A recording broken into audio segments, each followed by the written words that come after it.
कहते हैं दिल्ली दिल भरों की है, दिल जलों की है। कहते तो ये भी हैं कि दिल्ली दिल फरेबों की भी है। और लकी यानी कि लक्ष्मण लाल अग्रवाल में ये सारे गुण मौजूद थे। लोग उसकी शक्ल को देखकर ही कह देते थे, अबे दिल्ली से हो क्या। लकी वैसे दिखने में स्मार्ट और अट्रैक्टिव था, पर जेब से खस्ता हालत होने की वजह से रहता बेहद सिंपल तरीके से था।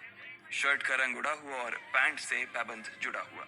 कहने को तो उसकी उम्र के लड़के दिल्ली की सड़कों पर रात को मोटर बाइक दौड़ाते थे, लेकिन लकी उर्फ लक्ष्मण लाल अग्रवाल सिर्फ कमरे से कॉलेज, कॉलेज में पढ़ाई और गर्लफ्रेंड डिंपल के साथ थोड़ा वक्त बिताना, फिर कॉलेज से दुकान, दुकान से जब होम डिलीवरी आए तो वहां, और फिर घर चला जाता था। हाँ, कभी कभी जब वो किसी लड़के को खाली सड़क पर मोटर बाइक दंदनाते हुए देखता तो कहता, एक दिन अपना टाइम भी आएगा जब मैं चश्मा लगाकर बैठूंगा और पीछे डिंपल को बैठाऊंगा। देखना, जब वो मेरी कमर में अपना हाथ कसेगी और मैं तेजी से मोटरसाइकिल को इंडिया गेट के आसपास दौड़ाऊंगा, तो सारे दिल्ली का दिल हम दोनों को देखकर चलेगा। दुकान में रखा हुआ बर्नॉल भी काम नहीं आएगा। लकी ने कहा और अपने हाथ में बर्नॉल की क्रीम को दबा दिया। जैसे ही उसने क्रीम को दबाया, उस क्रीम बाहर आ गई। अबे गधे, क्या कर रहा है? वो कोई स्पंज की गेंद है क्या जो उसे दबा रहा है? दुकान के मालिक ने उसे फटकारते हुए कहा और उसके सर पर एक चपत लगा दी। Sorry sir. लकी ने अपना सिर बचाते हुए कहा। वो करोल बाग में स्थित एक छोटी सी मेडिकल स्टोर पर काम करता था। उसकी दुकान का नाम था चमन मेडिकल स्टोर और उसके ओनर का नाम था चमन लाल। लकी पिछले 5 साल से इन्हीं की दुकान पर काम कर रहा था। यहाँ इस छोटी सी शॉप पर काम करना उसकी मजबूरी थी। लाइफ में कंगाली की वजह से उसे कॉलेज में पढ़ाई पूरी करने के लिए पार्ट टाइम जॉब करना था। उसने कई अच्छी जगह अच्छी तनख्वाह की नौकरी ढूंढी, पर नहीं मिली और वो इस मेडिकल स्टोर पर ही अटक गया। गधे, अब इसके पैसे क्या तेरा बाप भरेगा? कटेगा। इसका पैसा भी तेरी तनख्वाह से कटेगा और एमआरपी से डबल रेट में कटेगा। चमन ने अपने दांतों को किचमिचाते हुए कहा। गुस्से की वजह से उसकी नाक फूल गई थी और लकी की सांसें। उसने घबराते हुए ओनर से पूछा, एमआरपी से डबल क्यों सर जी? ताकि अगली बार से ऐसी कोई हरकत करने से पहले तू डबल बार सोचे। चमन ने कहा और उसके हाथ से ट्यूब छीन ली। उसका जी तो चाह रहा था कि वो लकी की खोपड़ी पर एक और बार अपना हाथ साफ कर ले, लेकिन उससे पहले ही दुकान का फोन बजने लगा। फोन की घंटी बजते ही लकी को वहां से निकलने का मौका मिल गया और वो भागते हुए फोन उठाने के लिए चला गया। हेलो जी, करोल बाग की बेस्ट मेडिकल चमन मेडिकल स्टोर से बोल रहा हूँ, बताइए क्या काम था? ये लकी की पेटेंट लाइन थी। चाहे कहीं से भी फोन आए, लेकिन उसे फोन पर बस यही बोलना था। जैसे ही इधर लकी ने अपनी बात कही, उधर से जवाब आया, मैं अप्रूविंग नाइट होटल के कमरा नंबर 303 से बात कर रहा हूँ। एक छोटा सा ऑर्डर है, नोट करो और जल्दी से होटल पर डिलीवर करवा दो। वो एक लड़के की आवाज थी। उसकी आवाज में काफी भारीपन और एक अजीब सी जल्दबाजी थी। जैसे ही लकी ने वो आवाज सुनी, पता नहीं क्यों उसे वो आवाज जानी पहचानी सी लगी। जी सर, बताइए आपका क्या ऑर्डर है? हाँ तो लिखो, हार्ट प्ले के 2 पैकेट और 1 पैकेट टिश्यू। लकी, जो कि अपना पेन लेकर खड़ा था, हार्ट प्ले का नाम सुनते ही झिझक गया। असल में हार्ट प्ले नाम का एक कंडोम आता था और इसलिए उसका नाम सुनते ही लकी शर्मा गया था। इतने साल से भी मेडिकल की स्टोर पर काम करने के बाद उसे इन चीजों का नाम सुनने में शर्म आती थी। हेलो भाई, लिखा कि नहीं लिखा? उस आदमी ने फिर से लकी से पूछा। जी सर, लिख लिया सर, लिख लिया। लकी ने खिसिया कर हंसते हुए कहा। लिख लिया तो फिर लेकर निकल, उस लड़के ने कहा। उसकी आवाज सुनकर ना जाने ऐसा क्यों लग रहा था कि वो बहुत बड़ा आदमी था। जी सर, लेकिन सर बाहर तो बारिश हो रही है, लकी ने कहा। उसने देखा कि बाहर बहुत तेज बारिश हो रही थी। उनकी दुकान के सामने पानी भर गया था और तेज हवाओं की वजह से चमन मेडिकल स्टोर का बोर्ड भी गिर गया था। लकी को लग रहा था कि वो इतनी तेज बारिश में अभी एकदम से तो नहीं निकल पाएगा, तो उसने उस लड़के को समझाते हुए कहा, सर मैं ऑर्डर तो ले आऊंगा पर थोड़ा टाइम लग जाएगा, बारिश थोड़ी थम जाए। अब इससे पहले कि वो कुछ आगे बोल पाता, फोन पर लड़का बोल पड़ा। तुम्हारे मालिक को पता है कि तुम मल्होत्रा जी के लड़के को मना कर रहे हो? हाँ पता है, बारिश हो रही है, इसलिए सारा सामान अच्छे से थैली में पैक करके लाना और लेट नहीं होना चाहिए, समझे? उस लड़के ने कहा और इससे पहले कि लकी आगे कुछ कह पाता, उसने फोन काट दिया। उधर से लकी के दुकान का ओनर उसे घूर कर देखा जा रहा था। लकी के हाथ में पेन और पेपर देखकर ही वो समझ गया था कि उसके पास कोई ऑर्डर आया था। आज वैसे भी इतनी बरसात होने की वजह से सुबह से इक्का दुक्का ग्राहक ही दुकान पर आए थे। ऐसे में उसकी दुकान का मालिक एक भी ऑर्डर को छोड़ना नहीं चाहता था। वो लकी को देख रहा था और लकी बारिश की ओर देख रहा था। बारिश का बहाना नहीं चलेगा, जाना पड़ेगा, चमनलाल ने कहा। मैं बहाना नहीं कर रहा सर, थोड़ी बारिश धीमी हो जाए तो मैं चला जाऊंगा। अभी आप खुद ही देखिए कितनी तेज बारिश है। वो पता नहीं कोई मिस्टर मल्होत्रा का कोई बेटा कुछ ज्यादा ही जल्दी में था। मैं साइकिल से तो पहुंच नहीं पाऊंगा इतनी जल्दी। लकी ने उनकी ओर देखते हुए कहा। क्या कहा? मिस्टर मल्होत्रा जी का बेटा? तू मेरी दुकान बंद करवाएगा क्या? अभी क्या भी निकल उनका ऑर्डर लेके, वो हमारे बहुत पुराने कस्टमर है, चमन ने कहा। पर लकी ने कहा ही था कि चमन बोला। पर कुछ नहीं, तू मेरी मोटरसाइकिल ले जा, उसने गुस्से में कहा। अरे सर जी, 200 के ऑर्डर में मुश्किल से 40 रुपए बचेंगे, इससे 3 गुने का तो पेट्रोल ही लग जाएगा, और अगर गाड़ी रास्ते में बंद हो गई तो अलग से खर्चा, लकी ने समझाते हुए कहा। वो जानता था कि उसका मालिक इन सब बातों पर ध्यान नहीं देने वाला। चमनलाल बोला। कोई बात नहीं, तू जा, चाहे जो हो जाए ग्राहक नाराज नहीं होना चाहिए, और वैसे भी वो मल्होत्रा जी का बेटा है। चमनलाल ने मोटरसाइकिल की चाबी लकी की ओर उछालते हुए कहा। लकी ने चाबी ली। उसे देखकर उसके अंदर मिक्स फीलिंग आ गई। एक तो वो बहुत खुश हुआ कि बड़े दिनों बाद बाइक चलाने को मिलेगी, पर वहीं दूसरी तरफ दुखी इसलिए हुआ कि बाइक मिली भी, अगर खराब हो गई तो इसकी चपत भी उसके सिर पर ही पड़ेगी। वो मुंह लटकाकर रेनकोट और हेलमेट पहनते हुए वहां से निकल गया। बाहर आकर बाइक को देखा तो लकी ने मन में सोचा, चलो ठीक है, जो होगा देखा जाएगा, कम से कम बाइक तो चलाने को मिल रही है। दरअसल लकी इतने साल काम करने के बाद भी अपने लिए एक मोटरसाइकिल नहीं ले पाया था। लकी की तनख्वाह ही इतनी भर थी कि सिर्फ उसके कमरे का किराया, उसकी साइकिल में डालने वाली हवा का खर्च, बिजली पानी का बिल और डिम्पल के साथ महीने में 1-2 बार बाहर खाने का खर्चा ही निकल पाता था। उसे डिम्पल की कही बात अक्सर याद आती थी। लकी, अगर अगले 2 महीने में तूने बाइक नहीं खरीदी ना तो मैं तेरे से ब्रेकअप कर लूंगी, देखना। असल में डिम्पल को लकी के साथ बाइक पर घूमने की बड़ी तमन्ना थी। लकी की इस उजाड़ जिंदगी में एक वही तो थी जिसके लिए जिंदा रहने को उसका जी चाहता था।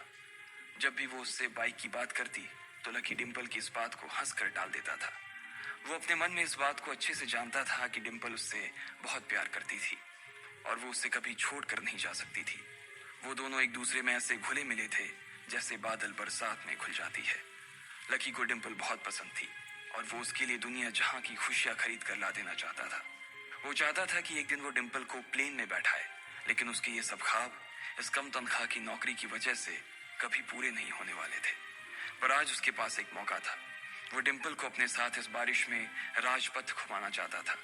वो उसे दिल्ली दिखाना चाहता था। चमनलाल को देने के लिए उसने पहले से ही बहाना सोच रखा था। बस जल्दी से वो ये डिलीवरी देकर सीधे डिम्पल के पास ही जाने वाला था। उसने होटल ब्लूमिंग नाइट के बाहर मोटर बाइक पार्क की और सीधे होटल के अंदर चला गया। लकी ने रिसेप्शन पर पहुंचकर नमस्ते करते हुए रिसेप्शनिस्ट को बोला, जी मैं चमन मेडिकल स्टोर से आया हूँ, रूम नंबर 303 का ऑर्डर था सर।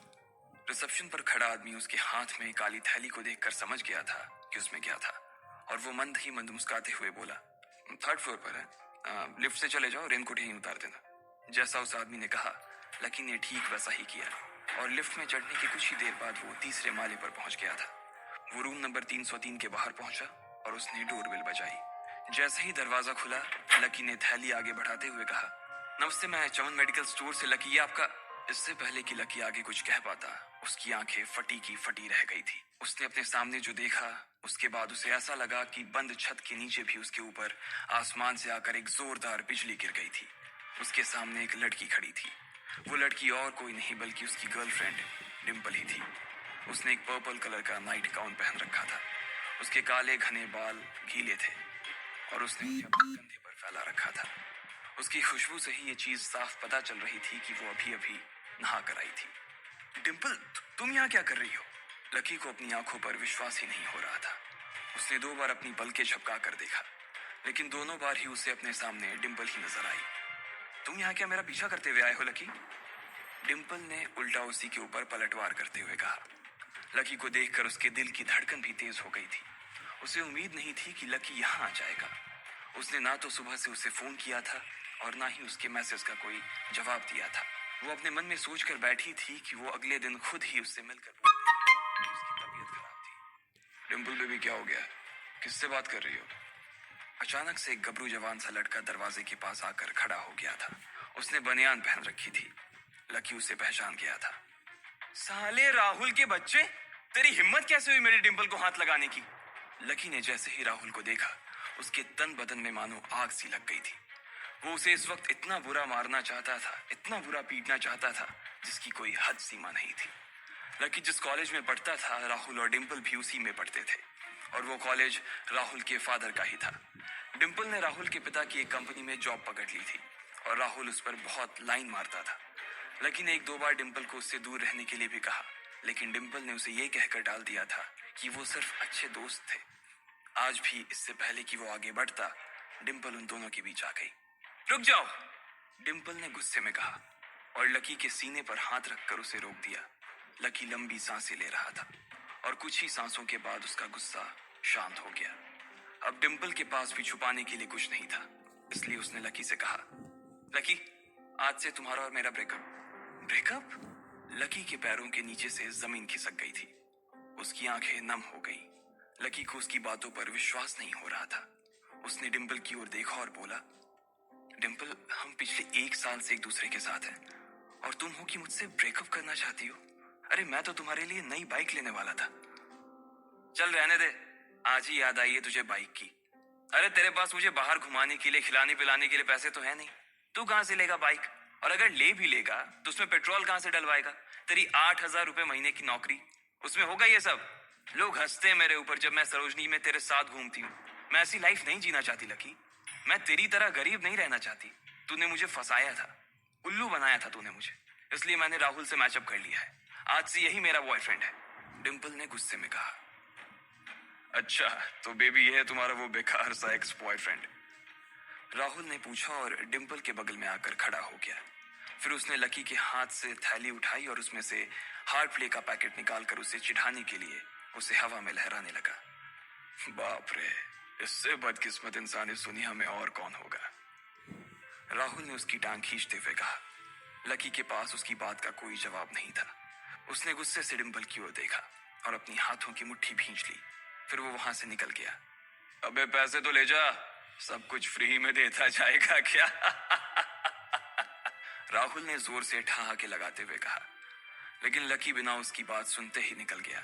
उसके दिमाग में डिम्पल के कहे शब्द गूंज रहे थे। उसने कभी सपने में नहीं सोचा था कि डिम्पल उसके साथ कुछ ऐसा भी कर सकती थी।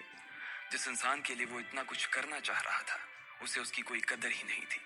लकी इतना हताश हो गया था कि बुरी तरह से रोने लगा। इस बार वो लिफ्ट से नहीं बल्कि सीढ़ियों से नीचे उतरा, और एक एक सीढ़ी उतरने के साथ उसके आंसू आंखों से छलकते जा रहे थे। जब उसकी आवाज सुनकर कुछ लोग अपने कमरे से बाहर आए तो लकी ने तुरंत अपने आंसू पोंछे और तेजी से वहां से भाग गया। उसे जिंदगी में पहली बार प्यार हुआ था, और पैसों की कमी की वजह से ना सिर्फ उसका प्यार बल्कि उसकी पूरी जिंदगी बर्बाद हो गई थी। लकी जैसे ही बाहर आया तो उसने देखा कि बाहर अंधेरा हो गया था। आसमान में तेज बिजली कड़की और बारिश जो थमी थी एकाएक फिर से झमाझम बरसने लगी। ये देख लकी के थमे हुए आंसू एक बार फिर से छलक गए। उसका दिल बुरी तरह से डूब चुका था, लेकिन उसे इस बात की खुशी भी हो रही थी। आखिर आज उसे डिम्पल का असली चेहरा नजर आ गया था।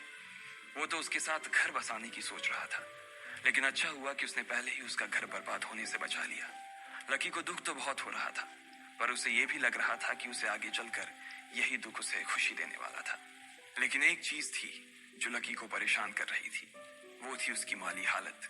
उसकी जेब इतनी तंग थी कि उसे फटी हुई जेब की पैंट पहनकर घूमना पड़ता था। कभी कभी तो लकी सिर्फ रोटी खाकर दिन काट लेता था। वो कब से कोशिश कर रहा था कि कोई अच्छा काम पकड़ सके, लेकिन उसे कोई काम देने को राजी नहीं था। उसने टूटे हुए दिल को दिलासा देते हुए मन में सोचा कि डिम्पल पर खर्च होने वाले पैसे बच जाने से शायद उसके हालत सुधर जाएंगे। पर फिर भी वो रातों रात रईस नहीं हो जाने वाला था।